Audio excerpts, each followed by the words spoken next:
Good morning, Commissioners, Chief Choi, Ms. Farber, Madam Secretary, Mr. Inspector General Mark Smith, Mr. City Attorney Carlos De La Guerra, and members of the public. Today is Tuesday, March 19th, 2024. It is 9:30 a.m. This is the regular meeting of the Los Angeles Board of Police Commissioners. Madam Secretary, please call the roll. Good morning. Please let the record reflect Commissioners Southers, Shields, Calanche, Fabian Garcia, and Calanche will be in shortly. And we have a quorum, Mr. President. Thank you. We welcome everyone attending this morning. The Police Commission is committed to ensuring equal access to its meetings. It is requested that individuals who require the services of a translator contact the board secretary no later than the day preceding the meeting. Whenever possible, a translator will be provided. Sign language interpreters, assistive listening devices, or other auxiliary aids and/or services may be provided upon request. To ensure availability, you are advised to make your request at least 72 hours prior to the meeting you wish to attend. All public comment will be heard during item number 2 on the agenda. We will dedicate a total of 45 minutes to public comment. Members of the public will have 1 minute per agenda item for a maximum of 2 minutes total. At the request of the speaker will be given 1 additional minute for general public comment for a maximum of 3 minutes total. The order of the speakers will be: a speaker in this room will go first, then we will take a speaker watching today's meeting on Zoom. We will alternate between speakers in the room and Zoom for a total of 45 minutes. Members of the public who participate in public comment are reminded that they can speak to any item on the agenda or a matter within the jurisdiction of the Board of Police Commissioners. Public comment is your opportunity to address the board, so you are free to express your opinion on matters before the board and to generally express when you disagree with other opinions expressed. However, directing your comments to other individuals who have spoken or attacking others who have expressed their opinion shall be deemed off-topic, and your public comment period will be concluded. Members of the public, if you choose to participate in the public comment portion of the agenda, you can participate in this meeting in a number of ways outlined on the agenda. Message for those attending the meeting in person: these meetings are regular meetings between the board, the department, and key stakeholders. Meetings of the Board of Police Commissioners are open to the public. The state's Ralph M. Brown Act affords the public the opportunity to be present at the meetings, hear the presentations and dialogue in real time, and provide feedback via the public comment period. During these meetings, there's a need for the board to carry out the public business expeditiously without delays or disruptions. Members of the audience shall not engage in any conduct which causes an actual disruption of the meeting. Those attending in person are reminded that disruptive behavior will be cause for removal. If you disrupt this meeting, you will be provided with only 1 warning to cease disruptive behavior. If you fail to cease such behavior, you will be removed from the meeting. All attendees must be seated. Failure to follow this rule will result in a warning and/or removal from the meeting. At this time, we will move to item number 1, the report of the Chief of Police. Chief Choi. Thank you. Good morning, Commission President Southers, Vice President Shields, Commissioners, Inspector General, City Attorney, and Ms. Farber. Today, as I normally do, I'll be discussing significant events from last week, providing a crime update, and discussing our personnel strength. So the first significant event I'll be discussing is a non-tactical unintentional discharge. So on Friday, March 15th at approximately 11:25 hours, West Los Angeles Division uniformed officers were involved in a vehicle pursuit of a man with a gun.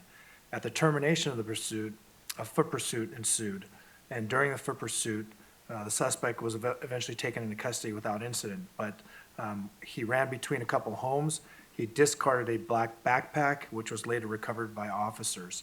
That backpack contained 4 loaded firearms. As an officer was attempting to render those firearms safe, a non-tactical unintentional discharge occurred, and 1 round was discharged in a downward direction, striking a small metal garbage can. The round penetrated the garbage can and was recovered from inside the garbage can. No other officers or community members were injured as a result of this incident. I'm also happy to say that this week on March 12th, we launched the pilot program of the unarmed model of crisis response. This was launched in 3 divisions: Devonshire, Wilshire, and Southeast areas. The vendors that are responsible for responding to the qualified calls for service will be deploying in 2 teams, which will consist of a crisis intervention practitioner and/or behavioral health specialist, and/or a certified or licensed clinician who are trained to ensure appropriate and effective response to the crisis situation. They'll be deployed 7 days a week, 24 hours a day. Currently, the types of calls that the UMCR respond to are welfare or well-being checks, indecent exposure incidents where an individual is exposed but not engaging in any lewd conduct, intoxication calls where on public or private property and when someone's not operating a motor vehicle, disturbance calls where an individual is causing a disturbance of the peace, including but not limited to talking to oneself, erratic behavior, or yelling in public. Mental health crisis calls where an individual is suspected or diagnosed with mental illness, including but not limited to talk to oneself behavior that is erratic, anxious, hallucinating, or off medication. Now, if there's any violence in this type of call, then they will not be responding. That'll be our co-response model with MEU. And then other calls include trespass or disputes that they will be responding to. So within this short time period, March 12th through the 16th, the UMCR responded to 83 calls for service. And the breakdown is 1 welfare check, 17 calls for indecent exposure, 39 calls for disturbance, 8 calls for persons suffering from mental illness, 18 calls of other types that included trespass and disputes. 43 of those calls of the 83 were in Wilshire area, 27 of the calls were in Devonshire area, and 13 of the calls were in Southeast area. So we also had some more progress in our organized retail theft efforts. On March 13th, the Organized Retail Theft Task Force served 2 search warrants. Warrants were part of an ongoing investigation where high-end stores were the victims throughout California, so multiple counties. The losses were approximately the $900,000 range. These search warrants yielded the arrest of 2 suspects for multiple charges. They were accepted for filing at the State Attorney General's office. There was also additional charges for another suspect for criminal storage of firearms due to children who lived, or a child who lived in the residence, and the firearms were unsecured. And then additional firearms were found in the ceiling. That case is being presented to the District Attorney's Office for filing. I'm not going to get into additional details. At 10:30, there will be a press conference with the Attorney General's Office and our Detective Bureau personnel out front of here at headquarters. But to date, this task force, Los Angeles Police Department, has arrested 38 individuals for organized retail theft-related crimes in 2024. So as we all know, on Sunday, we had the LA Marathon. So on March 17th, the city of Los Angeles hosted the LA Marathon. It was a huge success by all who participated and for those spectators who cheered from the sidelines. Several LAPD officers participated in the event, running in full uniform to honor our fallen officers, as well as officers from our Community Safety Partnership Bureau who ran along with the youth of their communities they serve. During the event, a participant could be struggling to reach the finish line. Several officers jumped into action, assisting the runner to the end. The sight of these officers participating and crossing the line together really captured the essence of the LA Marathon, celebration of resilience, teamwork, and the human spirit. And I'm proud of what they did to get involved. There are no officer-involved shootings to report for this week. Moving on to crime. So these crime numbers include hand tallies as well due to our rollout of RMS and our changing over to the National Incident-Based Reporting System. So I'll just start with our homicides and our victims shot because those are citywide numbers. So for the week ending March 16th, there were 10 homicides versus 5 for the same week in 2023. Year to date, there have been 68 homicides compared to 52 in 2023, which is a 30.8% increase. I did look, however, at 2022. I'm sorry, did I say 22? So it's a 30.8% increase from 24 to 23. I looked at 2024, and we're actually down in homicides by 5.6%. Victims shot were up 11.3% in 2024 compared to 2023. However, compared to 2022, our victim shot number is down 3.6%. For the week, we had an overall 20 victims shot versus 21 for the same period last week in 2023, which is a decrease of 4.8%.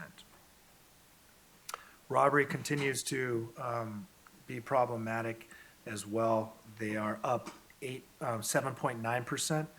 This is not including Operations Central Bureau due to the NIBR's change. But we continue to struggle with robberies with firearms. They're up 4.6% in 2024 compared to 2023. Gang-related robberies we're seeing a trend there. They're also up 4.3% year-over-year comparison. For property crime, our motor vehicle thefts are up 7.2% citywide, with Kias, Chevrolets, and Hyundais still leading the most common vehicles stolen. Also of special note, our e-bikes and our scooters are considered vehicles. So they're included in our GTA or Grand Theft Vehicle numbers. There's 449 of them. They account for 4.5% all of our GTAs, and that number is up 19.4% year over year. Burglaries citywide, except for Operations Central Bureau, are optimistically starting to level. We're still up, but it's by +4 or 0.2%. And while commercial burglaries are down 8.3%, our residential burglaries are up 6.3% year over year. And that concludes my crime update. So I'm happy to say we started another recruit class on March 11th. We welcomed 27 recruits to the academy class of 324. There were 21 males and 6 females in this class, and the ethnic breakdown is 2 African Americans, 20 Hispanic, 2 Asian, and 3 Caucasian. And we continue to make strides in strengthening our numbers, although we continue to need to hire more. But we also continue our numbers in diversity hiring to our ranks. Our personnel strength, sworn personnel as of March 9th is 8,866 compared to last week's number of 8,876. And our civilian personnel staffing levels at 2,627 compared to last week's number of 2,636. And our reserve officers remain at 443. And that concludes my remarks. Thank you, Chief. We'll move on to comments or questions from the commission. Commissioner Calanche? Not at this time. Okay. Commissioner Garcia? Good morning. Thank you, Chief. Questions regarding the unarmed model. What are the plans and timeline for growth and expansion into other divisions? This is a one-year pilot, so we will revisit it periodically. I think it really also depends on the resources that are available at the county level to have these clinicians. Again, this is a pilot program that's administered by the CAO and the council offices, so it's not driven by us. We're participants in it. We fully support the program, but I have to reach out to see if there is a shorter timeline to expand the program. But so far, it looks like they're, over the 4 days it is, I believe, the 83 calls is pretty good. So it's taking some of the workload away from us and shifting it to the appropriate resources for our community. So I'm fully supportive of the program. Thank you, Commissioner. Vice President Shields? Thank you, Chief, for that update. And I had also a follow-up question about the pilot program. One, it sounds like it's a terrific model, and hopefully it can be expanded. And to the extent, even if it's not driven by the department, of how many resources are made available so that they can provide a response, 24/7. I'm sorry, How many resources do they have that allow them to actually be able to respond during a 24-hour period? How many people are assigned to the pilot program, to the extent that you know? So I believe it's 2 units per shift, 24/7 for only the 3 divisions. Got it. And at this time, there isn't a specific plan to expand it beyond those 3 divisions? I don't want to say that definitively. Let me research it and get back to you. Thank you. But I realize it's a 1-year pilot in this framework. So. And you mentioned that there were 83 calls for service in a very kind of short time. Do you know whether any of those calls for service had to result in them contacting the department for a service? You know, there are times when we have the alternative models and then the department has to step in. Yeah, so we are tracking that. I don't have that data with me. I can follow up, but that was one of the things that I talked about, the group talked about when we were discussing how this was going to roll out. If it results in a police response, we still need to know that too. Yep, perfect. Yeah, for future, to the extent you're able to report on how many, ideally, if all 83 calls for service can result in no armed response at all, I think that's terrific. If they have to escalate into an armed response, that would be good to know for purposes of us understanding the effectiveness of the pilot program. Thank you. Thank you, Vice President Shields. Chief, I'd just like to thank you for the Communications Division follow-up to the Commission's questions we had several weeks ago, again, on the unarmed response initiatives. And so what I have here is that the Circle program average response time is just over 23 minutes. And the system-wide mental assessment response team, the SMART Code response program, the average response time is 22 minutes. And in that report that was returned to us, it's projected that the unarmed model for crisis response is going to try to achieve a response time of 17 minutes, so we look forward to that. Just one additional question on the UMCR program. What's the special, are those officers receiving special training that are in this pilot program? So it's our communications division, police service representatives that are receiving the calls, and they're vetting those calls to see if they redirect them to the service or if it requires a police response. Those PSRs are trained to identify those types of calls. So they're actually getting special training in triaging the calls for service? Yes. Okay, thank you. With that, if there are no more other questions or comments, we'll move on to public comment. Madam Secretary, please call the first speaker. The first speaker is, Andrew Grabner.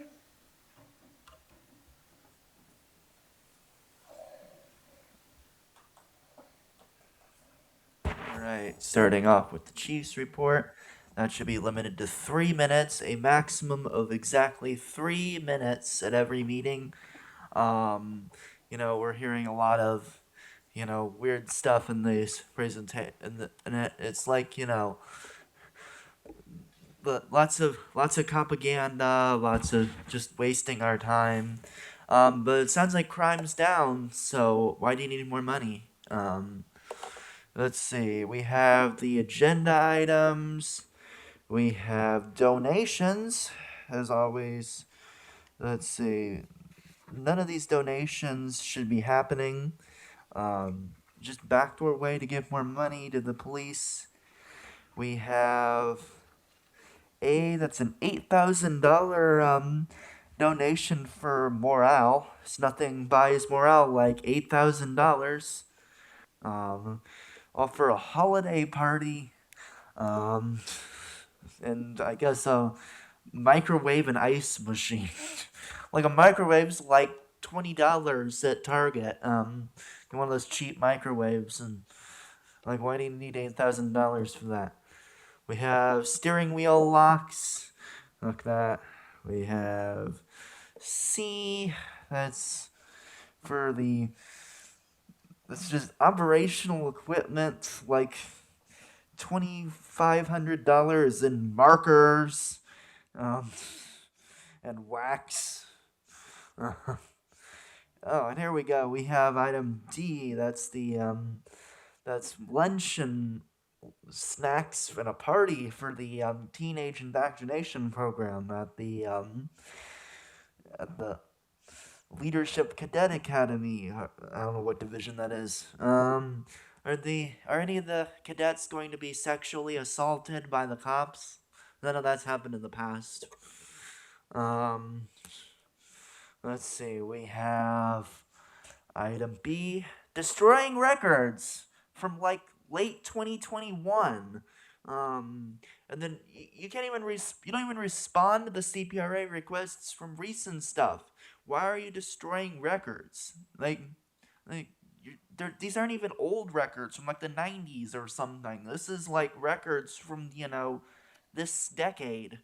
Like, why are you destroying these records already? You should have the records available for the public to view and to have.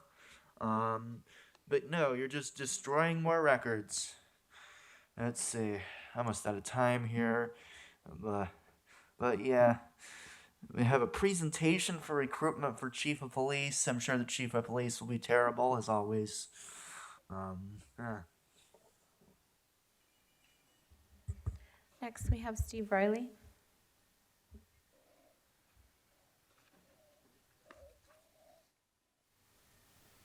Top of the morning to you. Good morning. What items would you like to speak on? All items, please. Okay, 3 minutes. First, I'd like to say that the officer or officers that ran the marathon in full uniform should be acknowledged by name. That's quite an accomplishment and very inspirational. I hope that officer or officers gets posted on the lapdonline.org website. That it really is inspirational and should be acknowledged. Speaking of acknowledgement, I mentioned last week that the class that Chief Choi first presided over, graduating from the academy, had no officers of European heritage. You might as well put out a sign, no Irish need apply, no European heritage officers apply. I see there are 3 in this next class. That's a positive. I do believe in diversity, cognitive diversity, natural diversity, not diversity hires where standards are lowered for some groups. Apparently in LAPD and LA City, some groups are recognized and some are not. This is Irish Heritage Month. Sunday was St. Patrick's Day. Happy St. Patrick's Day. There's been a great contribution of the Irish to law enforcement, as we all know, and to the country. LAPD is in crisis. And I suggest that you only get 3 minutes here. So I suggest that people take a look at this video on YouTube. LAPD in crisis, are they lowering the hiring standards? The Police Applicant Podcast, which features LAPD background investigators, so they would know from their experience what has been happening for years at the LAPD and why we're having a recruitment crisis and the LAPD is in a tailspin. That's Ken Roybal, Moses Castillo, and JJ Williams. There is a certain degree of anti-whiteism going on in LA City and the LAPD. We want the best. When people call 911, they expect a timely response of professional officers, and I don't really think they care what the race or gender of the officer is. If they're capable, they are capable. And that's where we should be. All officers should be one color, blue, not anything else. The identity politics has to stop. DEI should DIE, because the department and any organization that employs it, the diversity political agenda will eventually die because the standards are lowered. We have people from every group that are naturally gifted, talented, capable, and put in the work. Hire those people. Now I have a quick quote. The party told you to reject the evidence of your eyes and ears. It was our most essential command. George Orwell, 1984. Let's have a 1776 moment, not 1984. God bless. The next speaker, please, Samir Masher.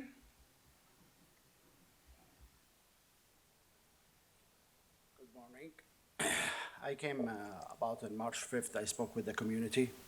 I spoke with the Sergeant Javier, and I spoke with Detective John.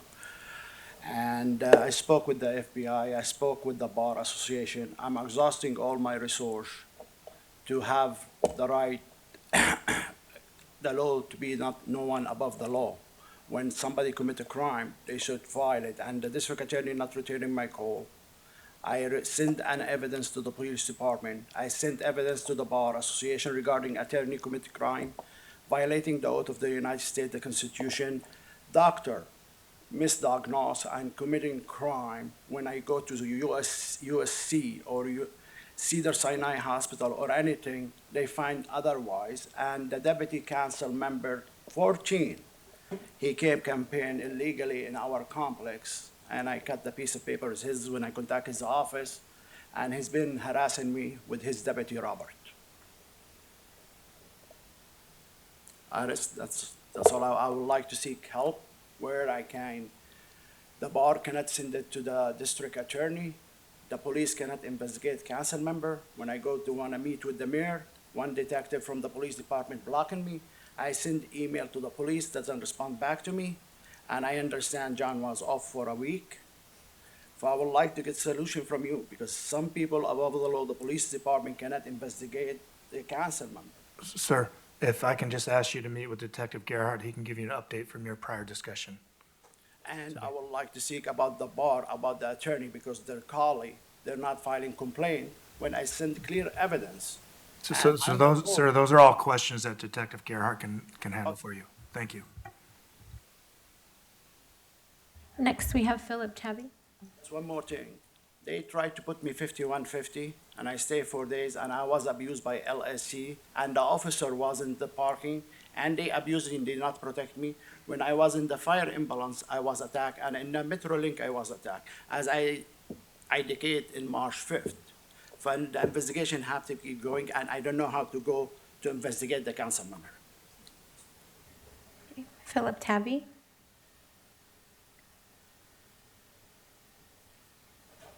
Good morning. All items, please. Okay, 3 minutes. Thank you.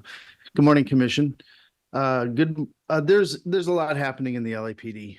Now, a new reporting method, a new chief, a very concerning low number of officers on the street and in the department, the Olympics to prepare for, and an entire city to keep safe 24 hours, 7 days a week, 365 days a year, all while our officers have to deal with failing policies from our city council and sometimes this board. All of this drains our officers, and some become physically ill from the stress on the job. And for the past 5 years, they didn't have a chief that had their backs. But today is a new day, and boosting morale is extremely important. What's being done to accomplish that? I remember the days we would hold police appreciation days where the community was involved. Some stations still do hold events like this, but I think all stations should be doing it. Please bring back the blue line flag. Remember our fallen officers and respect them. Educate the community of the thin blue line's importance. You know, police are not the only ones who have a thin line flag. Fire, military, paramedics, to name a few. Bring back the blue line flag is the right thing to do. And also, police officers do bleed blue. Identity politics only hurt, they don't help. We need to hire qualified individuals who care about helping others. I also ask for this commission to become more educated with LAPD by attending a community police academy program in your respected bureau.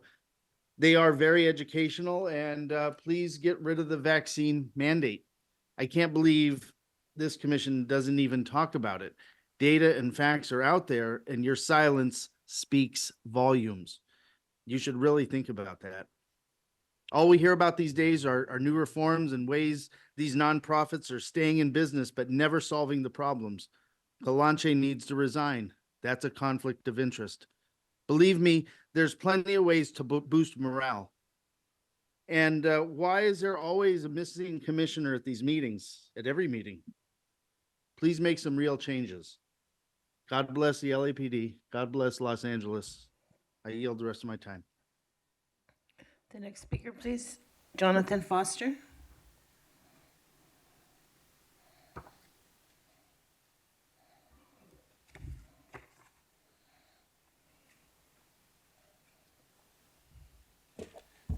Hello, Chief. Good morning, Commission. Have some good things and some bad things to say. Short statements. One thing is I have been critical of the LAPD about some of the gross interactions and how the city charter is the murderer. City charter of LA allows murder. And I started coming down here in 2018 because you were saying that the crime was going down, but it was really going up. And I wanted to come down here and say you're not really actually making a crime go down. And what I've learned here in 5 years is without a lawsuit to sue the handbook code of conduct, nothing I say here means anything. I've completely wasted my time here. If I can't sue to change what the handbook says the officer can do on the sidewalk, yeah, this is a waste of time. I have some things to say, though, that some people aren't going to like. I have to talk about the criminals now. And of course, I want to talk about the Burlington girl getting hit. And before I do that, I want to say T-Fank, I criticized him. He changed. I think that's awesome, T-Fank. God bless you. And I've noticed the views on the commission videos. You've got all these videos of we come down here. Do you know they don't have 8,000 views? So 8,000 police officers don't ever hear anything we say here. Only you do. So this guy, he's hitting a girl on the ground with a chain and a padlock. I don't stand for this at all. This is disgusting citizen behavior. Now, I said another time, why don't the family members say, hey, our loved one's going to do something? Do you know they can't do that? You can't call the police and say, my mentally ill family member is going to hurt somebody tomorrow. You need to come pick them up. They can't do this. Even though I said that, why doesn't the family get involved? They kind of can't. They have to commit a crime, then something can be done. So it's easy to say this about people's family members. But here's this guy. He's got this chain. He walks into Burlington Coat Factory and chooses a girl to start hitting. And last time I checked, I really liked girls. I thought girls were awesome. And I really felt that girls don't need to be hit by expletive, an even more sick expletive jerk with a padlock and stuff. There were two girls that were sitting on chairs, and one punched them in the face and it killed these two women. I'm not for this. And I want the crime in Los Angeles to stop. These people are monsters that are doing this stuff. And God bless the LAPD. Next, we have Betty Lay.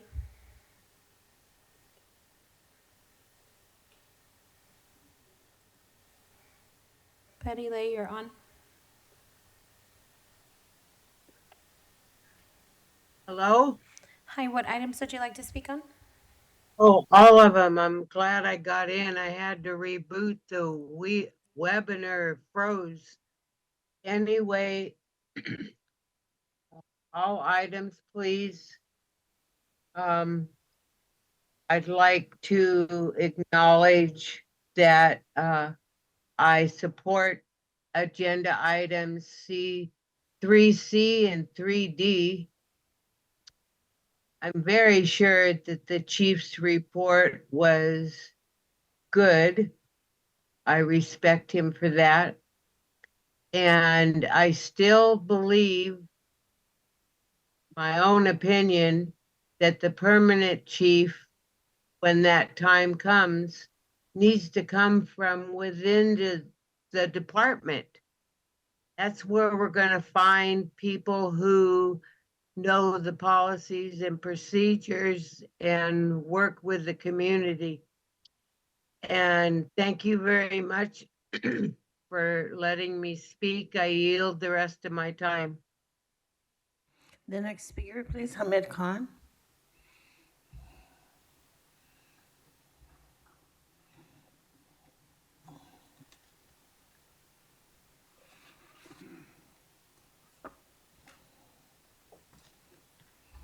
So this year, LAPD's budget is going to be expanded by how much? What, about 200 and some odd $89 million, with what, about 40 or so million dollars going to communications and a large amount of money going to the discovery section.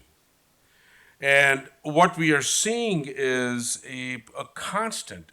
So the Stop LAPD Spying Coalition, I think, filed over the last 5 years or 6 years its 13th lawsuit, public records lawsuit. And what we continue to see, there are public records that we had filed for back in 2020, 2022, late 2021, that are still outstanding And we keep on getting a regular email from the discovery section that, we'll update this, we'll update this. So not only is the department making a mockery, complete mockery of the California Public Records Act, which was passed in 1968 by no other than that fool Ronald Reagan, who signed it when he was the governor. Imagine that shit. But this is how it fucking rolls down. So what you have is every time you file for public records, the response is unusual circumstances. It's like a standard response that you get. Then, as per the public records, they're the standard 10 days, and then the department requests its additional 14 days. Just yesterday, we were looking at a public record, and remind me, Matios, that this has been like this, which we had filed. They didn't even ask for 10 days or 14 days. They said, we'll let you know in May that what we were going to do with that. I mean, this is a complete fuckery that is going on, and access to public records. And this is exactly what we talked about when we published the Watch the Watchers website, when we published all the photos of the LAPD cops. Because the city attorney and everybody wants a goddamn secret police over here. They don't want people to know exactly what's going on. They don't want people to know where.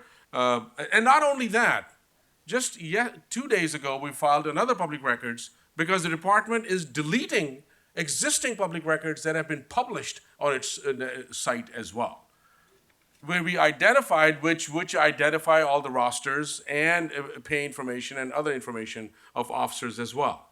So not only are they just making a mockery of that, they are deleting existing public records all from their site as well. And that's something that we continue. And then, obviously the second thing I just want to speak about is the Real-Time Crime Center that the council just approved about $15+ million.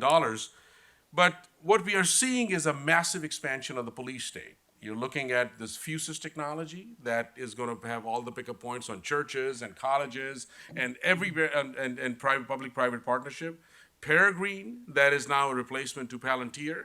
So, this is like watching a sci-fi movie with the names when you look at Peregrine and Stingray and Thank you.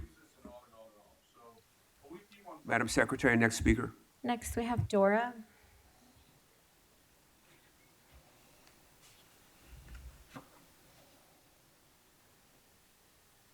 Dora, you're on.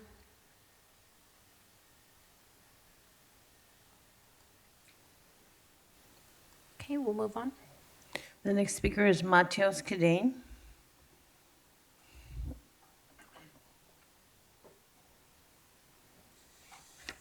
My name is Matthews with the Stop LAPD Spying Coalition. As Hamid pointed out, as folks across the city are having an impossible time accessing public records from the department, we have the LAPD kind of touting this new records management system, right? This multi-million-dollar contract with Motorola that makes it more efficient to store records, to gather records, to pick up records. And we need to kind of ask ourselves, whom does this efficiency serve? What purpose does it serve, right? And I think if we kind of look at, the context of what data goes into these records management systems, system that can tell us, what the LAPD is actually doing with all this. And so through this Motorola kind of software records management system, we know that it's aggregating data from Axon body cameras, right? It's aggregating data from digital in-car video. It's aggregating data from automated license plate readers. And it's also going to be aggregating data from the real-time crime centers we've been talking about, all these cameras. And so one has to ask, what do you do with a slew of information and a massive amount of information? And the answer is anything, right? You can do anything. You can tell any story. And that's kind of the point here. It's to aggregate these raw data points and make it easier to criminalize any community member. You can tie any one person to any one crime because you have an infinite amount of data points. And another thing we kind of see here is the centralization of all these data. That's actually a point that's actually celebrated, right, in the press release for these records management systems. And that gives the LAPD access to even more data, right? So we talked about NIBRS, this kind of national incident reporting system that's being pretty standardized. That's going to give the LAPD and the federal government access to agencies all across the country to kind of facilitate the same criminalization of individuals. Fusus, this software that we're using for the real-time crime centers, it does the same thing. It allows agencies to access Fusus software in other cities as well. And so we're just kind of pointing out that, you know, it's not that the LAPD doesn't have the capability to share these records, right? It's the LAPD is willfully withholding these records. That is the intention here, to have a secret police force to hide the kind of crimes that the LAPD is committing against people, the violence, the ongoing violence that the LAPD is committing against folks. And lastly, I just want to point out that this isn't anything new. There's been uproar against data aggregation software forever, right? Palantir is kind of the name brand system that everyone likes to shit on. That's been banned pretty widely. You know, an LA ban on software like Palantir would be pretty ineffective because this department has successfully built an in-house version that's, you know, even more dangerous in a lot of ways. And so we just want to point out that, you know, this department will always fund its ability to criminalize Black and brown community members. Thank you. Next, we have caller ending 1264.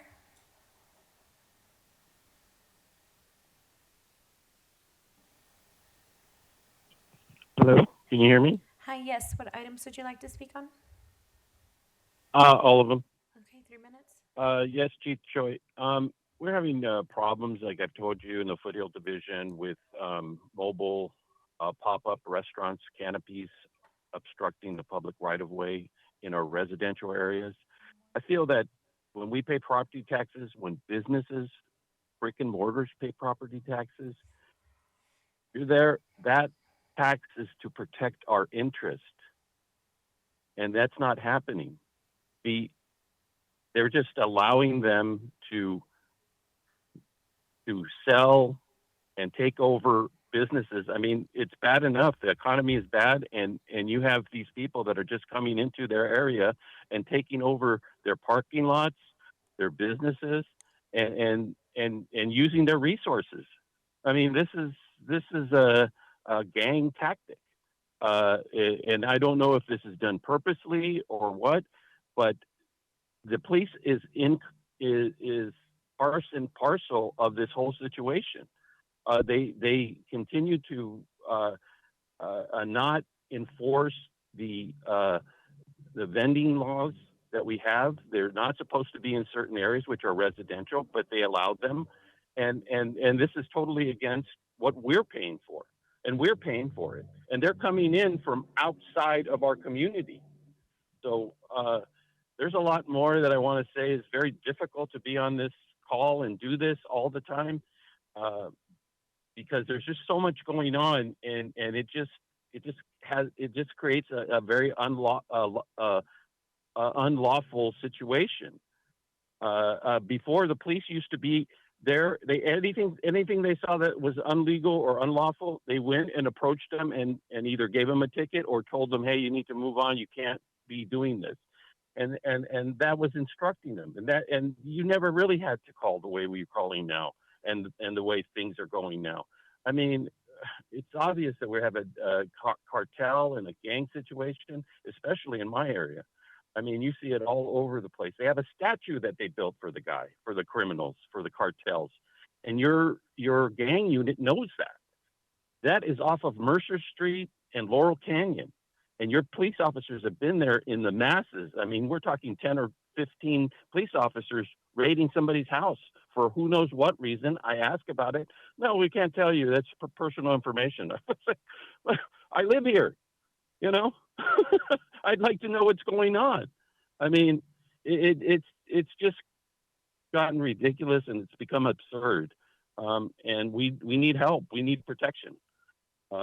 They're actually taking pictures of me, and I don't mind them taking pictures of me, but they have these illegal mobile restaurants are targeting me. I feel I've gotten my phone. Mr. President, that was our final speaker. Thank you. That will conclude public comment. Just like to announce that the Board of Police Commissioners Valley Bureau Commission meeting will be held on Tuesday, April 16th at 6 p.m. There are flyers in the rear if you'd like to obtain information about that next meeting. We'll move on to item number 3 on the agenda, consent agenda items. We have 2 3A and 3B. Are there any questions or comments on the consent agenda items? None. Hearing none, I would move that we approve the recommendation for board action on items 3A and 3B. Is there a second? I second. Moved and seconded. All in favor, say aye. Aye. Motion carries. Move on to item number 4, regular agenda items. We have a verbal presentation and discussion by the general manager, city personnel department, relative to the process for recruitment of the chief of police.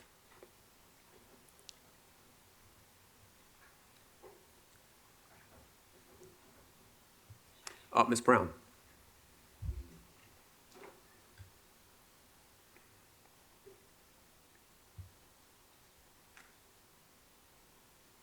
Thank you. Good to have you here. All right, good morning. So as Dr. Southers indicated, I am Dana Brown, and I am the General Manager of the city's Personnel Department. And with me today, I do have Steve Rivera, who is my Chief of the Selection Division, as well as Rhiannon Kirchner, who is the Manager of our Recruitment Division. And Rhiannon, Steve, and I would like to first thank you guys for this opportunity to address this commission and then, in effect, address the community about our plans to find the next chief of police for the Los Angeles Police Department. Okay, next slide, please. So the chief of police is arguably one of the most important department head appointees in the city. As such, the city takes this appointment and its process very seriously. So much so that the city charter regulates the process. Charter Section 575 guides the selection process for the chief of police. Specifically, the charter requires that the recruitment and selection of qualified candidates for chief of police be an open, competitive process administered by the general manager of the personnel department in cooperation with this board, based on professionally accepted recruitment and selection standards.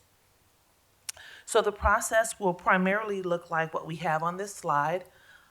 We will open the recruitment for chief of police process with a brochure. After the candidates are screened, the personnel department will refer at least 6 highly qualified candidates to the police commission.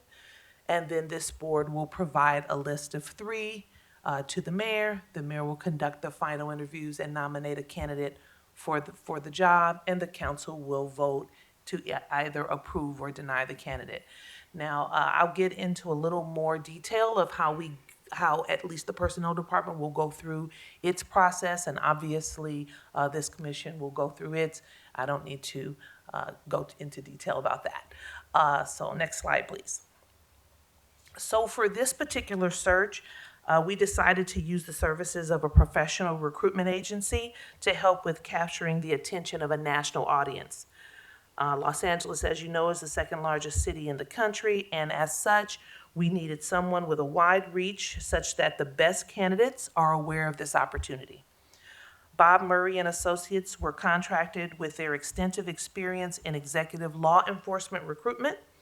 Murray is a known professional in the industry, and they're even a known entity within the city of Los Angeles, as they have worked with us previously in prior searches. Most recently, they assisted us in the recruitment effort that resulted in former LAPD Chief William Bratton. Next slide, please. Our recruitment process seeks to leave no stone unturned. Our national recruitment effort will include general, city, and industry-specific advertisement, including those listed here. Next slide. So during this process, we intend to get input from the stakeholders. And while there are many, the community's input is a critical part of this process. The personnel department will administer a virtual survey, a lot like we did on the last police chief search. The community members, which are residents and individuals who work within the city, they play a critical role in helping us to recruit the next chief of police. Their input will be used when evaluating application packages and to develop interview questions. So Murray and Associates are going to help with that. Obviously, we are going to collate all of the survey results, and we are going to use those things to help guide us in evaluating the packages and, of course, assessing the candidates. The survey results will be made public. And the surveys will consist of items regarding critical leadership qualities, qualifications, and characteristics to be considered when selecting our next chief of police, and critical priorities to be considered, to be considered when selecting the next chief. I want to point out that there are various efforts to collect community data and input. For example, the mayor's office previously conducted an overall community safety survey, and this is separate and apart from that. And there may be other efforts made by, obviously, this board to collect even more data from the community stakeholders. Next slide, please. So our timeline that we've put together looks to have a brochure posted by May 1st, 2024. Here we do have a draft of the mock-up of the cover. We're still working on it, but the brochure will cover the basics, including the responsibilities of the job, the ideal candidate and desired qualifications, compensation, how to apply, those, basic criteria for a candidate. What's going to be really important about this is that this brochure gets out so that the best qualified candidates in the country are aware of the opportunity and are encouraged to look into it. Next slide, please. So obviously we have to have a plan. And I wanted to just kind of give you a tentative timeline of what we're looking at. We want to be able to complete this process by early August. Obviously, this is not a process that can be rushed and or, taken too lightly. So we do need to have adequate time in order to invite candidates in and to properly screen them. This sort of follows the past searches that we've had where it's taken about 6 months from start to finish. We do feel like we have the right team and the right plan in place so that we can find the next chief of police that Los Angeles needs, expects, and deserves. So thank you for your attention, and we are here to answer any questions that you may have. Thank you, Ms. Brown. With that, I'll just open up for questions or comments from my fellow commissioners, and I'll start with Commissioner Garcia. Good morning. Thank you for the presentation, the updates. What are the mechanisms and how will we reach the residents of the city of LA and a variety of residents and communities with the virtual survey?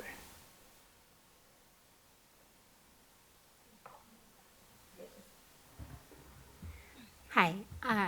So to distribute the survey, we will have it posted online so people can complete it, from home. The Police Commission is also scheduling community surveys in various council districts, both in person and virtually, and that will be a mechanism by which we can advertise the survey. And we're also working to provide it in various languages as well to ensure that all community members can participate. Have you all looked into partnerships to ensuring that it gets to all communities? So whether it be partnership with like a county program within the city, but these like established programs of service providers on the city side as well. There's established contractors and agencies that serve certain communities. Have we looked at that to make sure that they're able to get it to their families and clients, and then those folks are also able to share it with their neighbors? And I believe, and don't quote me, but I believe 27 to 30% of school-age households in the state still don't have access to internet and computers. So whatever the number ends up being for the city, there's still folks who don't have that access and could potentially benefit from partnerships with nonprofits and saying, hey, go to your nonprofit, use their computer and submit a survey there. Have we thought about some of those structured strategies and partnerships? I can speak a little bit on that. Like Rhiannon mentioned, we will be posting some of this online. I know you mentioned, Cersei, about the some individuals not having access to the internet. We will also be posting this on social media, our websites, and so forth. I think what you're saying is a good input for us to discuss this with Murray and Associates as well. So we will definitely get back with them on what else we can do to reach those communities that otherwise may not have access to this information as well, to get their input, obviously. Also wanted to bring attention to our relationships in the community, our community-based organization, relationships that we have through the personnel department, as well as combining efforts with our neighborhood councils. And so we can definitely talk to the Department of Neighborhood Empowerment to help us with that kind of distribution as well. Thank you. And I'm really asking more specifically around like those communities who typically don't get involved in this type of process or just aren't sort of typically in the know of how to go about submitting their opinions. So looking at the non-traditional structures, right, ensuring that those sort of harder to reach communities are being accessed and reached. The other question with the survey, do we have a youth specific one, or are there any sort of youth specific questions in the survey? The survey itself is actually still not finalized. We do have a draft of that. I believe the questions that are being used were very similar to the ones from the last survey, and I believe that provided a lot of vital information about what the community found important. What we look into is every recruitment effort is a little bit different given the time frame. So what we do look at are things that are current and important this time around. Things like diversity and so forth are obviously critical, and other aspects of time that are critical now that may have been a little bit different years ago. But we do not have one geared specifically for a targeted group. Okay. And last question and or suggestion would be ensuring that we are engaging our schools if possible, right? Whether it be LUSD, our local community colleges, or universities as well to be able to access the students there. Thank you. Thank you, sir. Okay, thank you, Commissioner. Mr. Calanche. Thank you for the presentation. I actually agree with Commissioner Garcia. I think we should have a youth survey. I think that if we have a consultant that is going to develop and help us get input from residents, I think they can have develop two surveys, one specific for young people. You can work with the city's youth development department to help reach out to youth groups. So I think it's really important that their voices are heard, and I don't think it's going to require much more effort. It's just like clicking, are you a young person, or which survey you want to take.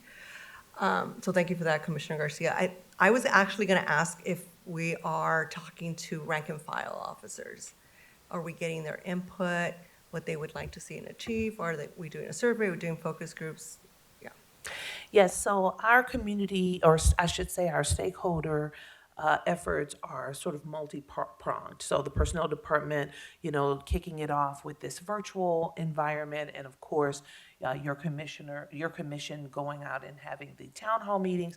And then another effort that is being pushed forth is the mayor is actually going to police stations, and she is gathering information from those stakeholders, much in the way that you're speaking about. So we recognize that in order to engage the entire stakeholder community, that we have to have a multi-pronged effort.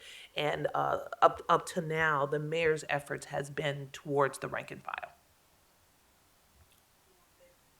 Be some sort of schedule that we could find out about when her office is visiting the different divisions?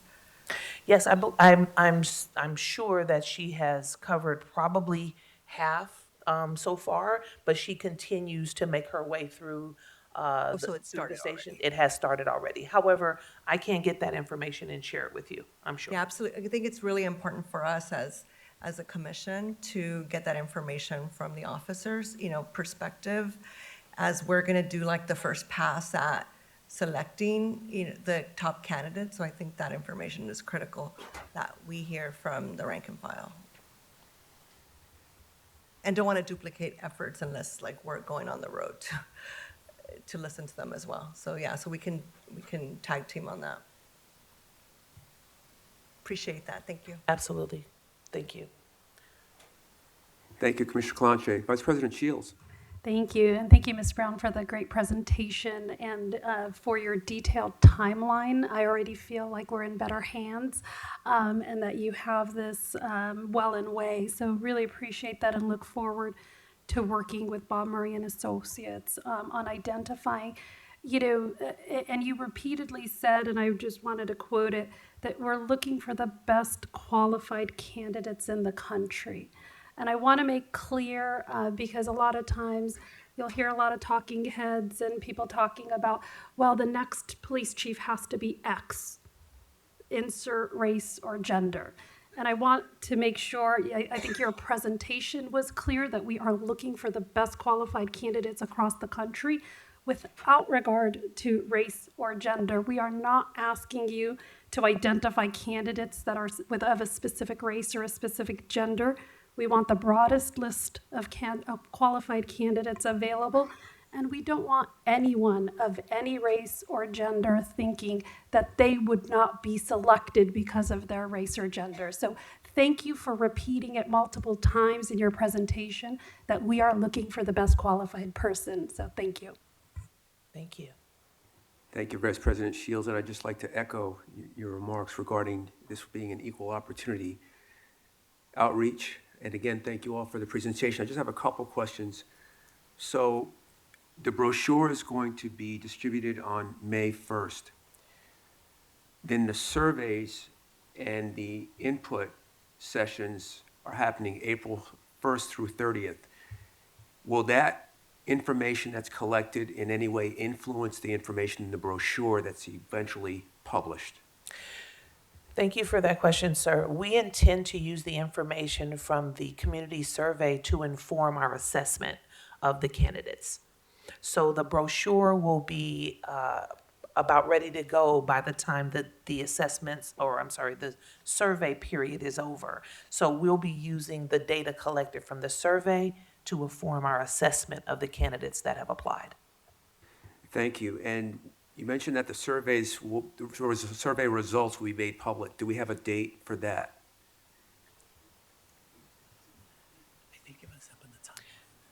It may have been, if it's not on the timeline, it is part of the greater timeline. I don't have that information right in front of me, but I will make sure that you have a greater timeline that has more specific data points, including that one. Okay, no, thank you very much. Oh. Go ahead. Sorry, I can elaborate. Right now, we have it scheduled for early May 2024. But I would say a more finite date will come in once we know, the volume of responses we get, how complicated the analyzing the data will be, and also if we need support in translating any comments received. So early May is the goal. Thank you. And so we are aware of the mayor's office efforts to outreach. We know that the mayor has been to a number of divisions in the last several months. With all due respect, Vice President Shields and I have been through the process of an executive search on a much smaller scale called USC and UCLA. But with that, I noticed that your timeline here is April 1st through 30th. That's a very aggressive timeline for 15 council districts and 3.8 million people. How are we going to do that? So we believe that it's important for us to set goals for ourselves and leave ourselves room if we need to expand those goals. I don't want to start, at a place where I don't have any room for expansion. So while they are aggressive goals, we have been successful in the past with similar goals. And so we try to set them aggressively and leaving room for, to rethink those goals as we move forward as necessary. Thank you. I have no further questions. Any others? Okay. Again, I just like to thank you for your report. We're looking forward to working with you on this, and it's going to be quite an endeavor here, and we're very excited about it. It's the most important decision that we'll certainly make as commissioners during our tenure, and probably one of the most important decisions the mayor will make during her tenure. So thank you for your support. Thank you for your cooperation. We look forward to working with you. Thank you. We appreciate you having us. We will now move on to agenda item 4B, the department's report relative to complaint form out of the investigations audit. And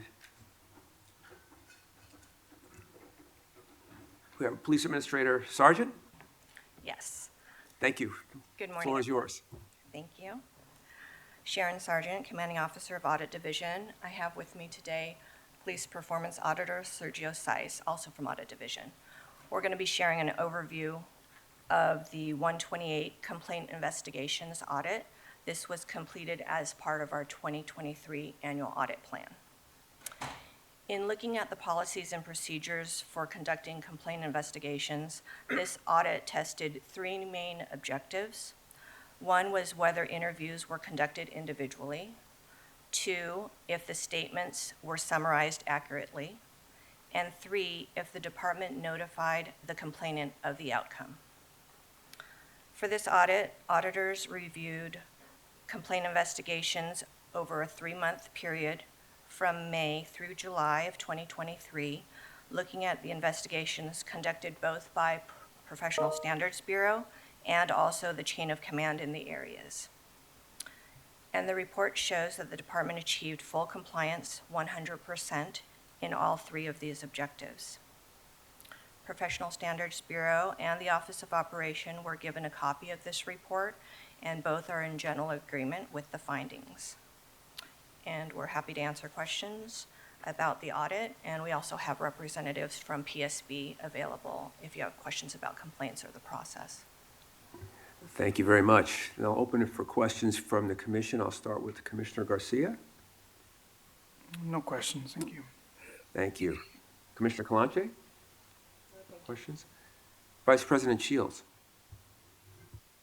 Thank you for the audit and thank you for your work here. And the recommendations, I just wanted to confirm with the chief that the department is operationalizing the recommendations here of changing, amending some of the guidelines so that it's consistent across the complaint form.